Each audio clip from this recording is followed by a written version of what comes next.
Gandang hapon mga idol. Mayroon na naman tayong gagawin na sniper. Ayan ang ating masugid na suki.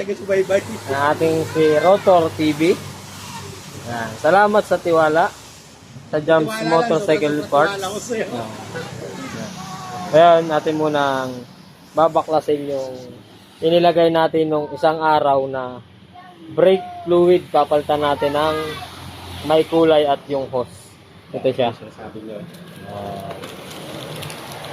Yan po ating ipapalit na hose. Hero. At saka po itong may kulay parang ang sarap tikman, bubble gum ba to? Ayan. Ngayon sisimulan natin. Let's go. At ayan guys, sinimulan ko ng baklasin ang hose at baso-baso ng brake fluid ni Rotor TV. Salamat sa tiwala at suporta mo Rotor TV sa Jumps Motorcycle Park. And guys, okay na, nakalas na natin yung baso-baso, nalinis na natin. Ngayon gagamitin na natin itong si Hero, yung bagong hose. Titestingin daw ni Rotor TV itong hose kung matibay. Ating ikakapit. Let's go! Let's go guys.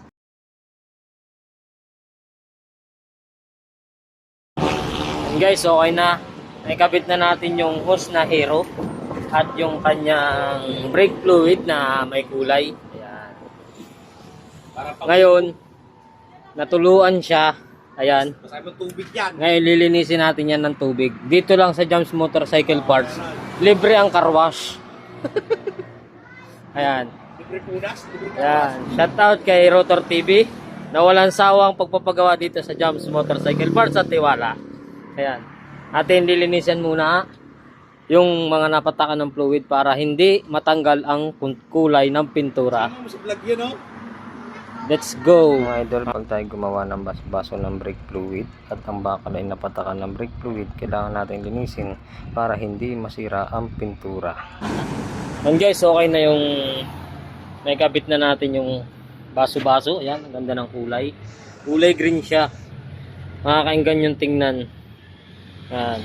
Maraming salamat sa tiwala sa Jumps Motorcycle Parts. Ayan po, ang laki ng tiwala sa akin ni Rotor TV. Shout out po kay Marisol. Kung gusto magpagawa, pumunta lang po kayo dito sa Jumps Motorcycle Parts at tapat po ng dating PhilHealth. At hanggang dito na lang po yung vlog namin. Maraming salamat po. And guys, nasira yung aking tripod. Nahingi na ng kapalit. Kaawa ko.